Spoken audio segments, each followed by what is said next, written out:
Hi guys, and welcome back to another Dabble the Reaction. As we said before, we were always going to be doing reactions and more.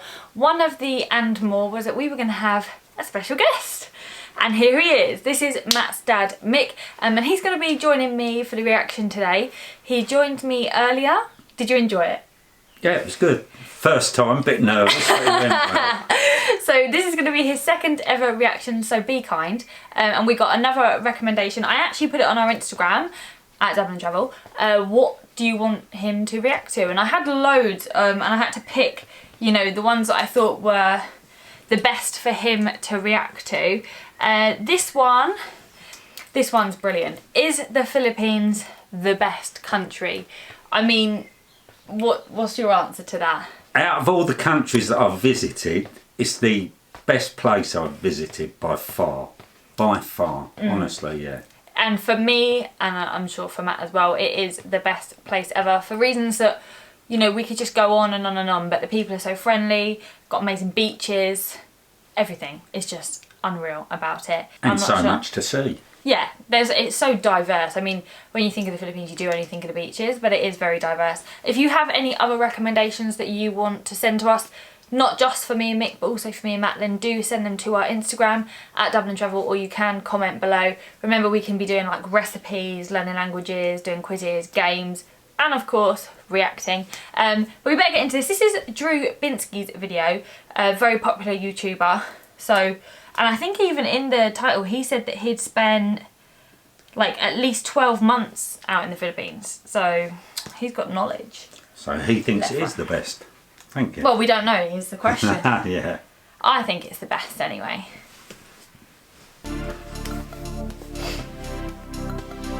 The more I travel, the more obvious it becomes for which countries I like more and which countries I don't have the desire to return. I try to stay away from using absolute words like best and worst because it means that something is either 100% correct that is true. or 100% wrong. But honestly speaking, I have only discovered one country that truly has it all. He's not wrong. And that country is the Philippines. It does have it all as well, doesn't it? When it comes to natural beauty, you have 7,641 islands to choose from. Dependent on the tide, and we've learned this so many times, that number can go up, go down, because they count things like little tiny rocks as an island. So once the tide's up, that island's not there anymore. Sandbars, do they count? If the tide's up and there's no sandbar, yeah, that is counted as an island as well. You've been to one, so when the tide goes up, yeah, and it's non-existent, it's 7,640, which I still find to this day crazy. The amount of times I've heard it is unreal. That is a huge amount of islands to have. With and unlimited beaches. Yeah. High waving coconut trees, and active volcanoes. When it comes to friendliness, you will hardly ever meet a dishonest or rude Filipino. So true. They are always so happy, so smiley, and so welcoming. Natural. Everyone can speak fluent English. When it comes to safety, you will be fine as long as you take normal precautions. Whatever you've heard on the news about the Philippines being unsafe is false. This really annoys Matt, especially because he hates the false representation that the Philippines has, especially Manila. I mean, you were only in Manila for a few hours and stayed overnight, but at no point have we ever felt unsafe? No, that's what I would say. Just from, I know I've only been there sort of when I first arrived and then when we were leaving, yeah. But it all seemed fine to me, you know. But absolutely. I mean, you're in a huge city, obviously things do happen. I can honestly say I felt much more unsafe in London. Oh, definitely. Parts of London, yeah. Without a doubt. Especially we went out, you know, the 2 times that I was in Manila, we went out at night and you didn't feel intimidated or anything at all. And you couldn't do that even where we live really here. Yes, I would say. It's uncomfortable to walk out. So yeah, I hate the false representation that the media gives Manila and obviously the Philippines in general.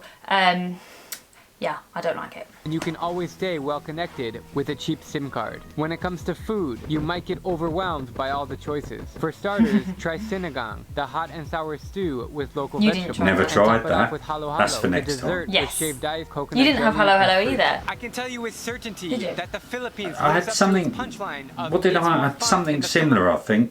I can't remember what it was now. I suggest you to go there and see what it's like for yourself. Yeah, exactly. So that was a super short video. That's the end of the video. It's literally so short, isn't it? There's so many things about the Philippines that makes it one of the best countries, and it's very much overlooked when people go travelling.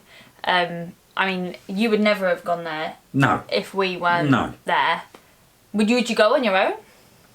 Yeah, it's the sort of place you could, because it's not just a case of sitting on the beach.